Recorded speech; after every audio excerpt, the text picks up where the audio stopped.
Yeah, excellent job. Yeah. They got these fucked up police. Well, none of these motherfuckers out here this morning with Trump supporters was tearing that wall down and fucking us up. But now they want to come out here while black people out here to do the shit they do. White supremacy telling them to fuck us up. Those white bosses saying, go get those black people. Trump supporters did all the fuck they wanted to do this morning.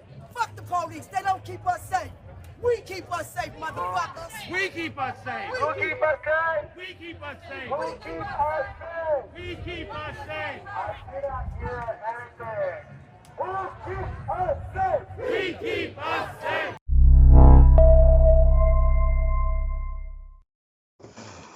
Welcome, everybody, to the Friday edition of Burn It Down with Kim Brown. Striking video there from the streets of Washington, D.C. this past weekend as the Klan came to town. Oh, they weren't the Klan? Well, they kind of look like the Klan to me, or at least the grandchildren of the Klan. Trump supporters, white supremacists, the Proud Boys, whatever you want to call them, took to the streets of D.C. last weekend to show their support for the president who is trying to steal the election in a soft coup, which is still very much ongoing. But the striking difference is that Black Lives Matter activists have been in the streets of the District of Columbia all summer long, and they have been met with tear gas, with rubber bullets, with police violence. But Trump supporters come to town, tear shit up in the city, start fights, provoke incidents, and they get a warm welcome from Metropolitan Police. That treatment from police is extremely striking, and we're going to discuss that on today's program. I'm so excited for today's show. We have a great panel in store for you today. Also on today's show, it's Transgender Day of Remembrance. This week has been Transgender Awareness Week, and on Friday, today, is a day of remembrance for the trans people who have been murdered, not only across the world, but especially in this country, and specifically Black trans people who are targeted for sexual violence, for murder, for everything nefarious to humanity, is what this group and this community deals with. So we are going to pay homage and pay tribute to the trans people who have been murdered, at least some of them. We're going to say their names today. They are more than just a number. So listen, if you are watching today, right now, do me a favor, head on over to the Burn It Down with Kim Brown YouTube channel, like and subscribe there, because we have to get those subscriptions up so we can do our own thing over there. The Real News is very gracious to host us on their channel, but we want to get our own thing together. So y'all go on over there when you get a chance and hit subscribe for your homie. I certainly appreciate it. But now, time to bring in our panel. I'm so very excited. Two people I know, two people I don't know, but the people I don't know, I've been following their work, so I kind of feel like I know them, but I don't really know them, but I'm a big admirer. Huh? Okay, well, Taya said she's not going to join us today, and me and Taya Graham are going to have words after this program. But her reporting partner is joining us today. Of course, you know him on the Real News, Stephen Janis, investigative reporter and co-host of the Police Accountability Report. Stephen, thank you so much for being here. Hey, Kim, thanks for having me. I appreciate it. We're also joined today with the core organizer of DMV Black Lives Matter. Her name is April Goggans. She is all about that action. April is an abolitionist. She's a mom, and she has been out here in the streets putting in the work to get liberation for our people. She has got all the smoke from Mayor Muriel Bowser and DC Police Chief Peter Newsham. So April, we are so honored to have you here today. Thank you so much for making the time. Absolutely. And we're also joined today with journalist and citizen video journalist, Chuck Modiano. I know you guys know Chuck's work. If you're on Twitter, Chuck has been in these streets all summer long, doing pretty much some of the best street interviews that really I've seen in a long time. Chuck, you're doing phenomenal work, and the work just continued up until last weekend when the Trump folks came to town. So thank you so much for being with us as well. Great to be here. Wonderful. So I wanted us to start off, if we could, because I mean, what we saw in those opening clips was really just sort of like the tip of the iceberg of what happened, what transpired in Washington last weekend. April, I wanted to start with you because Friday, you know, I was following you on social media. You went live. You were doing a Periscope, and we were seeing the Trump supporters start to amass downtown. Tell me what you saw and what you experienced in Washington Friday, Saturday, Sunday. What was that like? Organizers for Black Lives Matter DC. I want to shout them out. So, you know, what we saw was a lot of violence. We saw violence of all kinds, and all of it was targeted at Black folks. And anyone perceived to be a Black Lives Matter protester or Antifa, which is, you know, what they call everything that they don't like. So what we saw was a police department who we've been dealing with all summer, but they were in rare form. They were more violent than usual, as if that's possible. It's almost like they didn't see what any of the white supremacists were doing, no matter how violent, no matter how much property destruction, and to this day have been completely quiet about all of that. And so what we didn't see was the rubber bullets, although Mayor Bowser was able to secure, you know, $100,000 or so right before. What we didn't see was the tear gas. We didn't see flashbangs when their crowds were much bigger than ours were, right? And much more violent. So yeah, what we saw was what's typical, and that is that we are more policed, treated with more violence. And they actually, I think that the police department, Metropolitan Police Department, had a grudge. They have a grudge because we've been coming for them. They have a grudge because we're trying to defund them. And this was targeted. And yeah, you couldn't make me see it any other way.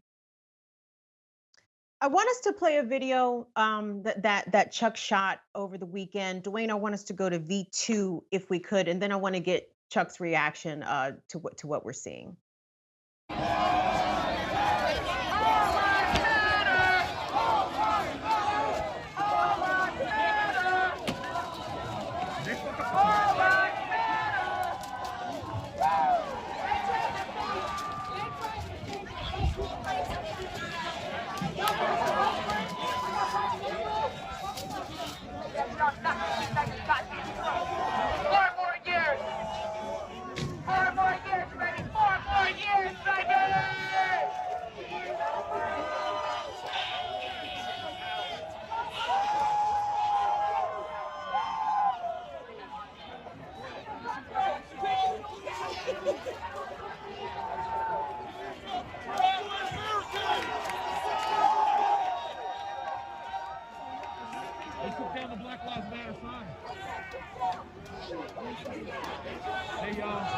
Taking down the Black Lives Matter sign.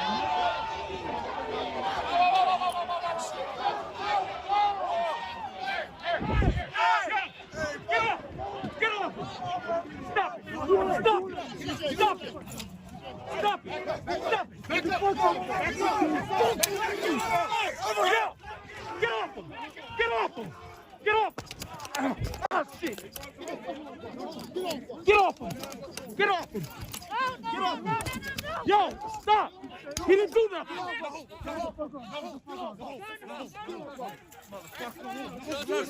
Don't touch him! Don't touch him! He didn't do nothing! He didn't do nothing! Move back! You good? You good, bro?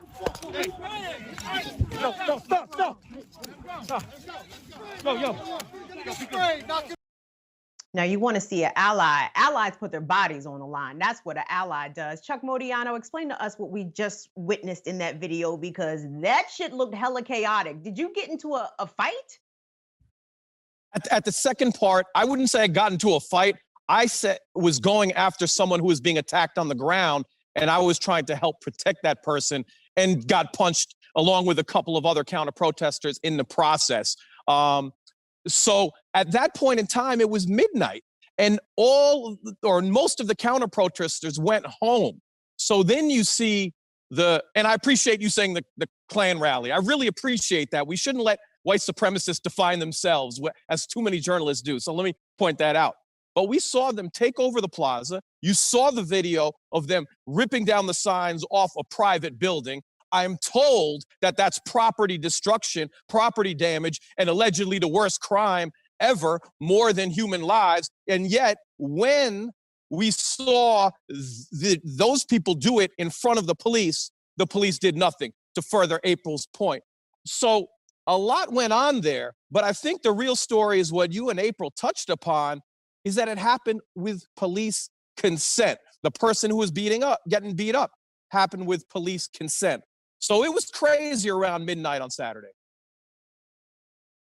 Incredible. I mean, just stunning in the contrast in treatment, because I mean, just a couple of weeks ago, April, you were out with the family of a young man, a 20-year-old man, who lost his life, not as a result of being killed directly by Metropolitan Police, but as a result of their actions, their negligence, their ill conduct. And some officers have been disciplined for this. Tell us about this young man who tragically lost his life, and the response from the community and the family who showed up at 4th District Precinct, to let the police know that this was unjustified and tragic. But the way the family and the community supporters and activists were treated compared to what the Trump supporters were received by MPD. Talk to us about that contrast. So when when this happened with Karan, his mother and father simply wanted to get a police report, which it seems like benign. It seems like something anybody would want to do. And they got gaslighted. They got lied to. So like all of us would as parents, they got upset. And in response to them being upset, MPD decided that they were going to challenge them. They decided that they were going to treat them as hostile, just for simply being upset. Other people, of course, came out to the streets because another one of us had been killed. Harassment as well as targeting. And so the community came out and the community was upset. But the response from MPD was to make it a war zone, that they were going to show violence, they were going to be violent, and they were going to be the ones to kick it off. It was, to me, almost like a practice for a war zone they thought they were going to have for the election and the week of the election. So that's when we realized that they have different kinds of chemicals that burned worse. They had more projectiles. And this is after the city council, is trying to say that these things are illegal and that they can't use. So what you saw was just an overwhelming force of violence and trying to quell, dispel, shut down and squash any kind of resistance to the murder that they themselves had perpetuated. Stephen, Janis, I wanted to bring you in here. You host and produce the Police Accountability Report along with Taya Graham. And all summer long, we have been seeing, let's say, groups of people in opposition to mask wearing in state capitals across the country show up at these state capitals, oftentimes armed, oftentimes disobeying the directions of police. In the case of Lansing, Michigan, where some supporters or people who were in opposition of the pandemic shutdown showed up to protest the wearing of masks, but they also made open threats to some lawmakers. But we have not seen the police respond to large groups of whites, large groups of armed whites with tear gas, with rubber bullet projectiles. The contrast in the way that armed groups are policed versus unarmed groups is not surprising, but talk to us about how this is just a long-standing pattern, and why is it that police are able to get away with this? Well, there's two ways, we approach this on our show, because we do a lot of work on these kind of disparities in policing. And one of the concepts we talk about a lot is called social boundary policing. because really, if you look at the way American policing has evolved in cities like Baltimore and across the country and African-American cities, it has nothing to do with law enforcement or public safety. It's about policing social boundaries. Another idea we talk about is hegemonic policing, where police want to project the power of whatever, white establishment they're representing. So this is really an internalized sort of practice that really shows how American policing has been constituted and how it has responded to inequality, racial inequality, and economic inequality. So, it's not surprising when they behave this way, and it's not surprising, when the group with Kyle Rittenhouse, they throw them some water and say, "We appreciate you." Because this is really what American policing has become in many of these cities. It's really kind of been disconnected from the idea of safety, or the idea of creating some sort of relationship with the public they serve. They're really supposed to be opposed, and they're really designed to be opposed and designed to police. They understand how to police a gentrified neighborhood from a non-gentrified neighborhood. They understand how to police African-American communities, because it's been inculcated into the process, into the culture. And, it's interesting because I wanted to ask a question, because it seems like, I've been seeing the Blue Lives Matter flag show up a lot at like white supremacist type things. And so I think that is representative of kind of the concept we're talking about, I think. Chuck and April, let me kick that question to you. Have you seen this flag, this Blue Lives Matter flag that Maryland Governor Larry Hogan, goofy ass, stood in front of this damn flag and took a picture? But it's being used now in a different symbol. Have you seen the use of this specific flag, this symbolism used by white supremacists who have come out in the streets? Let's start with you, Chuck. Have you seen this? Yeah, I mean, it was all over on Saturday. We kept seeing it. We kept hearing chants of "back the blue," by the white supremacists. So the distinction between the white supremacists and MPD who protected them is almost no distinction at all when we saw that. And when we know that there was a melee on Saturday night and a couple of individuals were actually stabbed, and there was no effort to try to find out who did it. As April mentioned, when we looked at the arrest records, almost every one of the counter-protesters were Black, the vast majority, and the only white people, and there were about 2 or 3, had an incredible amount of guns and firearms on them. And that's what it would take for a white protester to get arrested. It wouldn't take simply rioting at Black Lives Matter Plaza. It wouldn't take fighting or assault. It would take you having a whole lot of firearms. So the disparity was real. April, the friendly way that these white supremacists were received by Metropolitan Police, I know was not a surprise to you. We have seen this happen before when similar demonstrations from Proud Boys or related groups have come to the district, and, police give them fist bumps or, do little signs that they are in support of them. And this is where the whole argument for defund the police and abolish the police come from, because there's been some reporting about how white supremacists have infiltrated American policing, but that's actually a farce and a misframing of the whole situation. The white supremacists founded the police forces. They have been there the entire time. How does this also extend into the argument for abolishing the police? Because you can't eradicate the racism if the whole institution is built upon racism and enacting racist policies and making sure that they are keeping the Black and the brown folks in line. Right. And it's interesting with the Blue Lives Matter flag, because Peter Newsham, the chief police of MPD, had to remind his officers that they're not allowed to wear it. And so it's interesting that this weekend they still had lapels or masks that said, Blue Lives Matter. And even in the clip that Chuck had, you can see police walking with them as they tore down signs. There were pictures of people in line to take pictures with the police. And you can, people can say we need to train them. We need to, discipline more. But yes, the fact of the matter is it is policing. The very foundation of policing is racist. It's racist.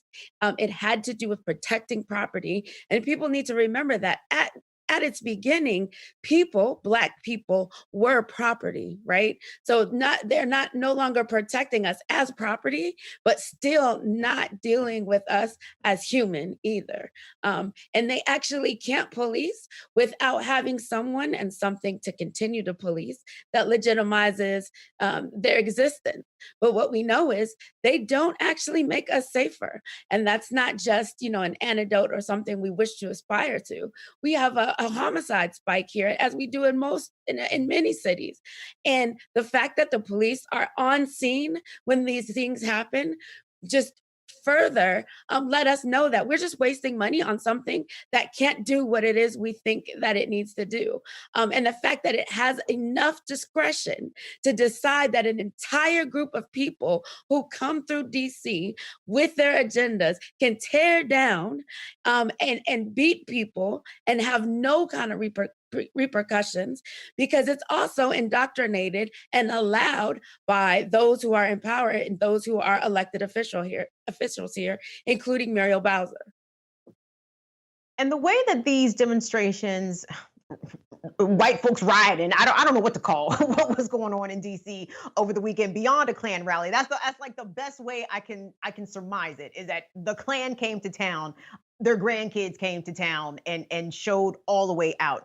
But there was a lot of misinformation and misrepresentation of how the events were happening and transpiring on the streets by right-wing media, claiming that Trump supporters were being beaten and assaulted left and right. But in a lot of cases, the Trump supporters themselves were the provocateurs. And I want to look at this video because the last part of this video was circulated across social media circles because it claimed that an elderly white supporter for Donald Trump got knocked out by the counter protesters. But what led up to that getting knocked the fuck out was very, very disturbing and troubling, and often omitted from some of the conservative media spin that this particular clip was given. But I want us to take a look at it. Dwayne, let's roll that.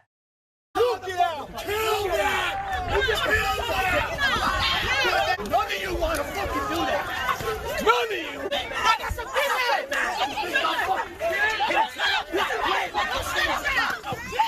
Hey, everyone.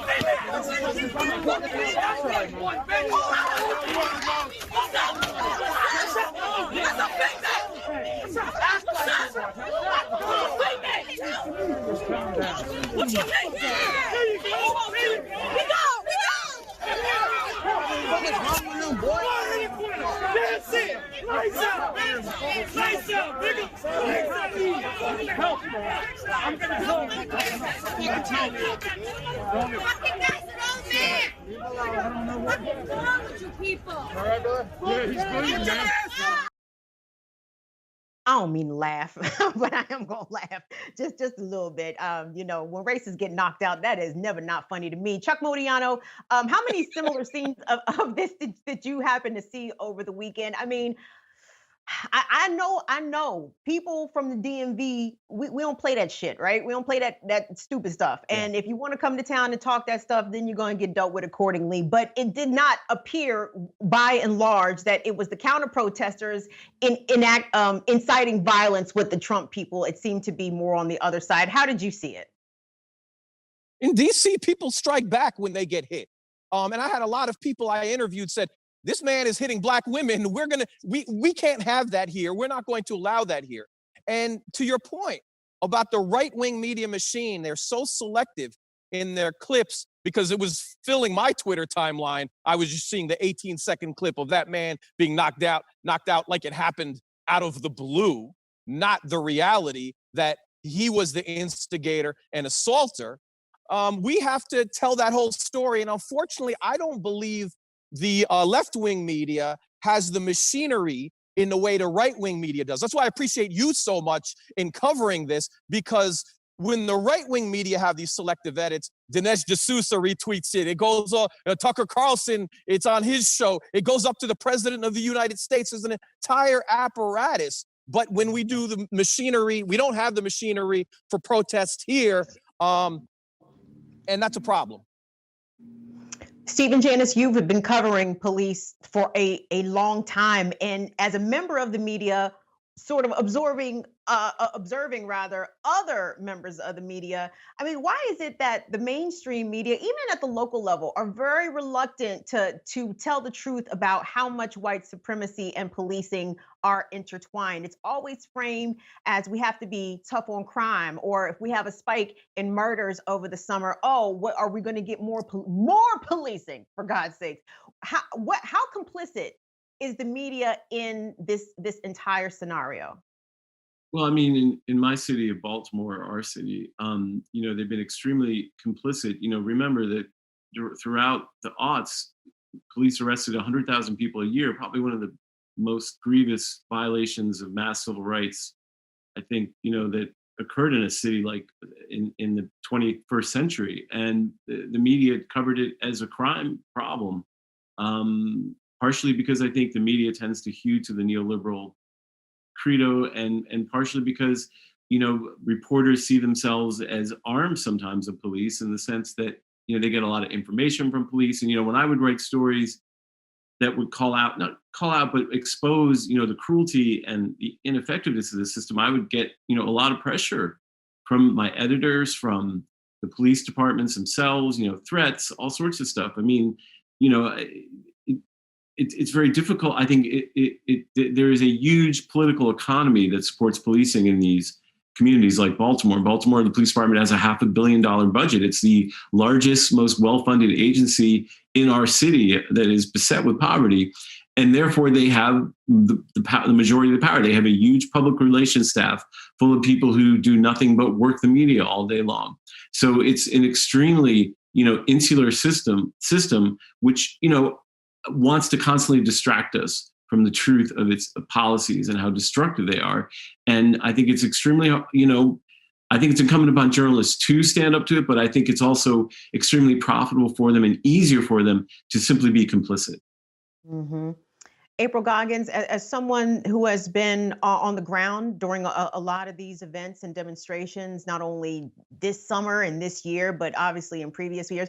And I mean, I've seen you interviewed by local media outlets. I've seen, NBC4 talk to you. How good or bad of a job, in your opinion, does the local media or even national media do in covering what we've been talking about, in the ways that police incite violence, and the ways that police are not their the best stewards for public safety, and the lack of accountability there? Does the media get this wrong more often than they get it right?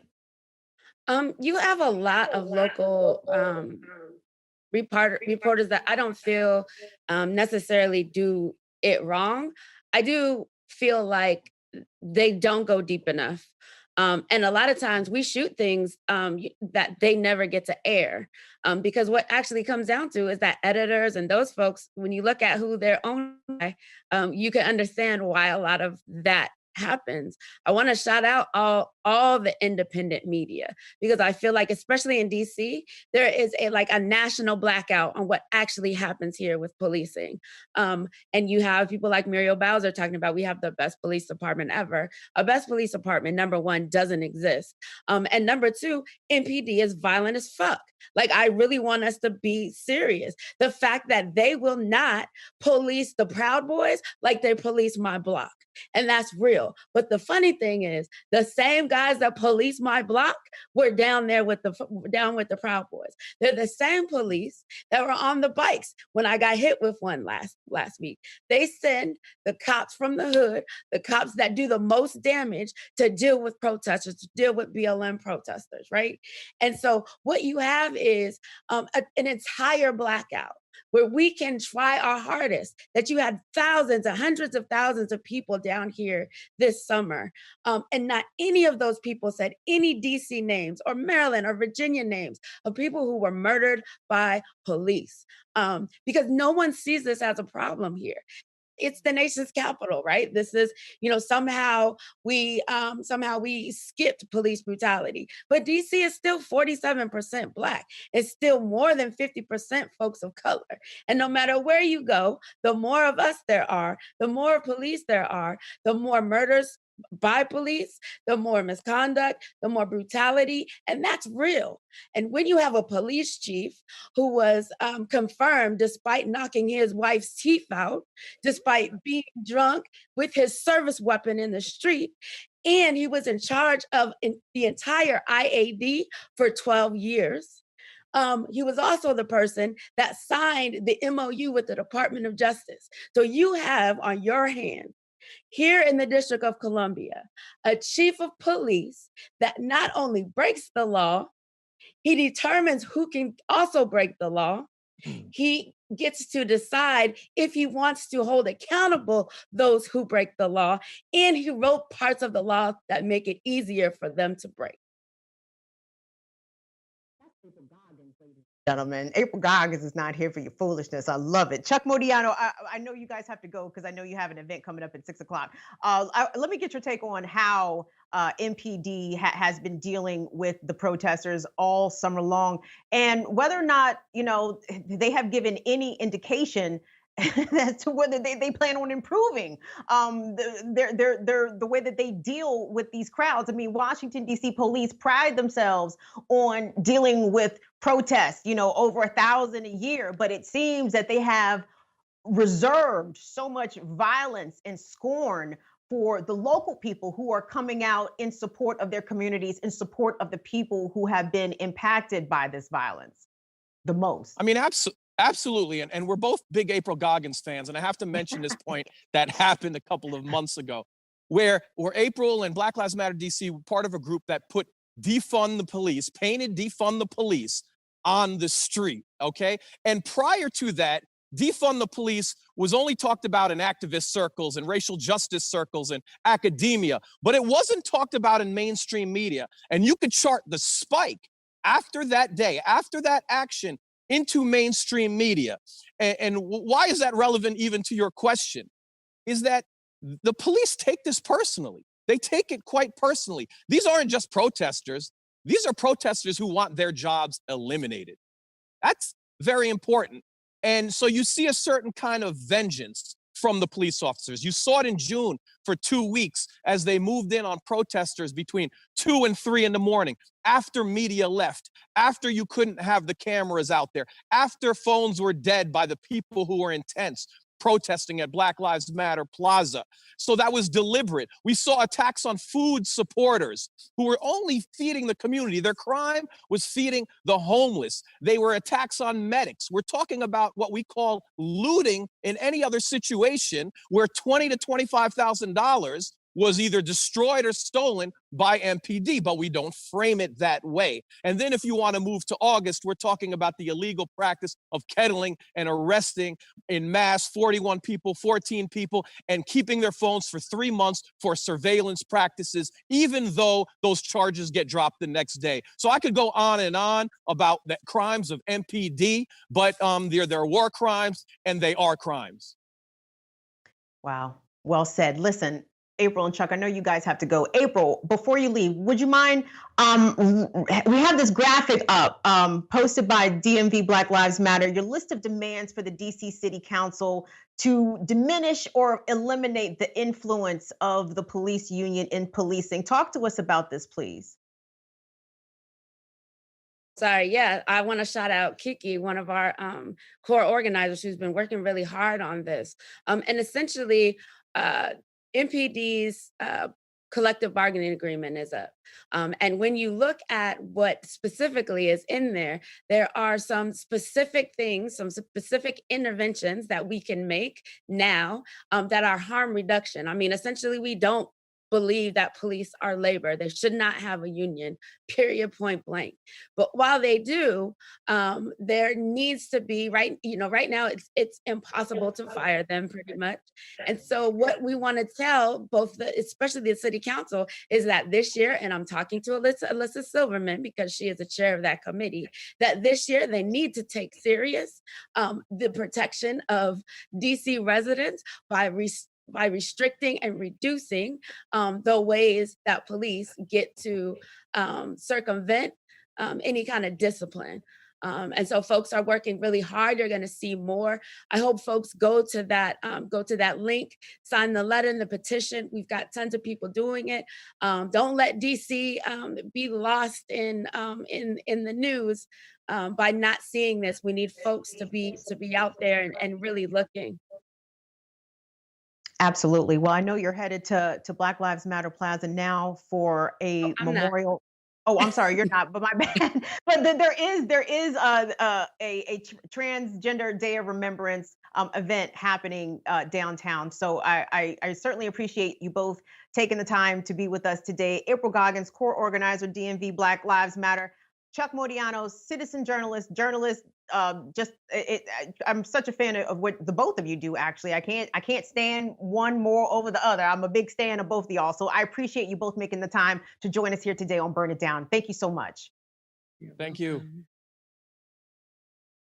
So, Stephen, Janis, I held on to you, sir, because Police Accountability Report, one of, if not the best offering that we have here on the Real News Network, something that you and your partner, Taya Graham, produce and put together every single week. The latest episode of Police Accountability Report had to do with a police brutality incident that occurred in Fort Wayne, Indiana. Can you explain to us what happened? Well, we have several stories, but basically a young woman, her name Trinity Fleming, police tried to pull her over. She drove away, led police on a high-speed chase, and eventually pulled over, got out of her car and ran and hid behind a bush. But then I guess a canine unit in that in the Fort Wayne Police Department sicked a dog on her, who attacked her in the face and the neck and caused serious disfiguring of her face and serious injuries. They're going to require tremendous amount of reconstructive surgery. But I guess, as in, many police situations, the real question is why was this necessary? Number one, and why did they use a dog on a woman who had not really committed any sort of violent crime? Worst traffic violations or not pulling over. I guess about some needles in her car. But the point being that, again, we see a situation where the force of police doesn't seem to match the situation. And of course, her mother posted the pictures on Facebook, and, they got a significant amount of traffic, and we saw them. And so we did an interview with her mother and, really had quite an interesting discussion because, it was another case of a person, she talked to her mother. The mother of Trinity had been in jail and her daughter had suffered, and her daughter was struggling with addiction. But of course, in this country, instead of confronting addiction, with health services or the things that people need, we tend to send police after them, and we tend to, in many states, although now no longer in Oregon, they end up in prison. So obviously, it seemed like this young woman panicked because she was struggling with addiction, and she ends up being disfigured. I mean, her ear, was like literally separated from her head. Her nose was broken. Chunks of flesh. It's very, very disturbing. But, again, raising the question as to why this kind of policing and why this amount of force was used, and something, we think more about police shooting people or tasering or beating. But, there is this, and, there is a fraught history of using dogs in policing in this country that we all know about. And so, we thought it was a story worth highlighting. Well, I have a clip from this most recent episode of Police Accountability Report where you're speaking with Trinity's mother, Jennifer Fleming. Dwayne, let's take a look at that. The way that the dog attacked her, those were not, the dog did not attack in a way to restrain, to notify the police where she was, to stop her from running away. The dog went straight for the head and the face. The dog did not bite her anywhere but the head and the face. And so in my mind, that dog was going in for the kill. Those were kill shots. And from my understanding, dogs are supposed to, like, if she was hiding in a bush and the dog ran to the bush and found her, it should have immediately started barking to notify the police that, hey, here's the culprit, here she is. Not latch onto her face. And then the fact of the matter is like, she wasn't trying to run away. Otherwise it would have jumped up on her back and knocked her down. That wasn't happening. She was behind the bush. And she, you know, according to her, when the dog came upon her behind the bush, she immediately yelled, I surrender, get the dog, get the dog, get the dog, because she was afraid of the dog. And she said at that point in time, the dog latched onto her face, and she's still screaming. And the officer, after the dog latched onto her face, proceeded to command the dog to attack several more times. So he's instigating the dog, in my opinion. And then she said when he finally told the dog to stop attacking her, that the dog actually got more vicious with the attack, and that he had to come to get the dog off of her, and that when he grabbed the dog to get it off of her, that the dog locked its jaw, and that's when she heard the bones in her head cracking. Her word was snapping. That's when I heard the bones snapping. You know, Steve and Janis, I know you have been covering police violence for quite some time. And, you know, in the United States, there is a hierarchy of race and gender and who receives the best treatment in general. But when young white girls are being purposely attacked with canines, you know, the situation has deteriorated and devolved to a very, very bad level. We know it's been horrible for Black and brown people for this long, but to me, her being a young white woman was really striking to me, that the police would continue to sick the dog upon her if her mother's accounting of this is correct. I mean, what are we to make of this escalation of police violence now upon everybody, right? Because it's been happening to Black and brown communities forever. But white folks are not immune to getting this kind of treatment themselves. Well, I think one thing that we forget often when we cover these stories is that the American public has a high tolerance, I guess I would say, for police violence. That our police kill more people, you know, over a period of time and per person than most any other Western or any other country, really. We've talked about these stats in the show. I don't have them all in my head, but you know, there were comparisons where in Australia, you know, American police killed more people in 2 months than Australia killed in 20 years. So we have this high tolerance and expectation for police violence, which I think is a lot about what we talked about before, about how a lot of policing has very little to do with law enforcement, has more to do with projecting power, both cultural and economic.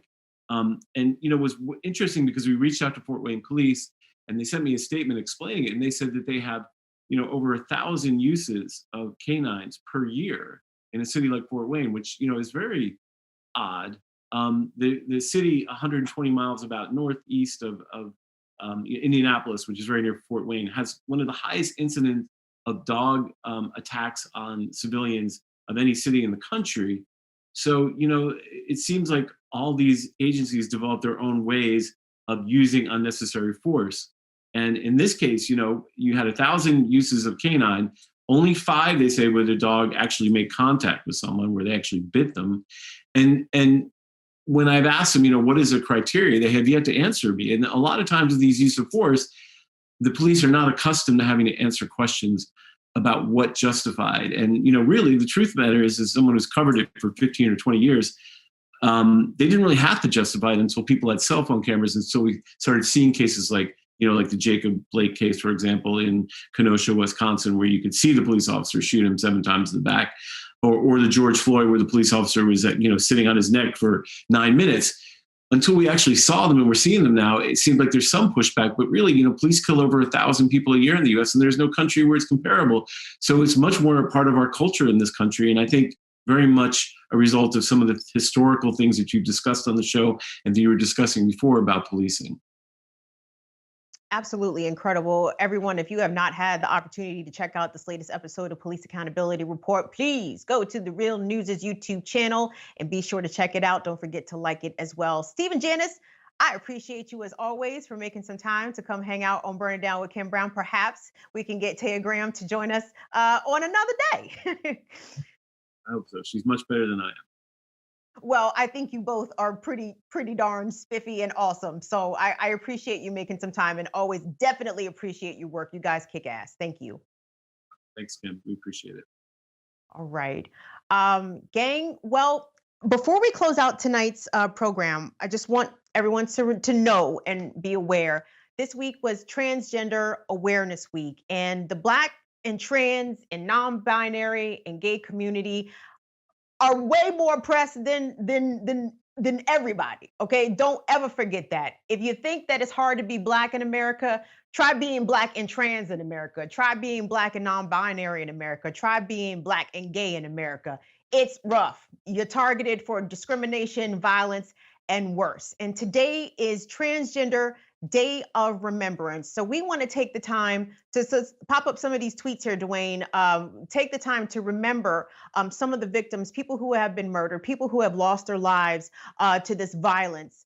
And it's so important that we remember, first and foremostly, that these people are not just numbers. This is not just a tragic statistic that we report about at the end of the year, but as so perfectly articulated by the Martha P. Johnson Institute, we are more than a number. You have to say our names. So we want to do that right now. We want to take a couple moments to remember some of the victims of violence and people who have been murdered this year, some of our Black and brown trans brothers and sisters. So I want to start off in Sikeston, Missouri.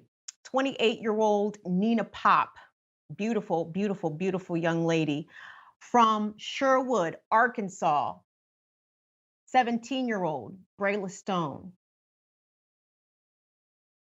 From Portland, Oregon, Asia Raquel Roan Spears, 32 years of age. Also from Portland, Oregon, Tele Guili, TT, 31 years old, TT. We're going to remember you, TT.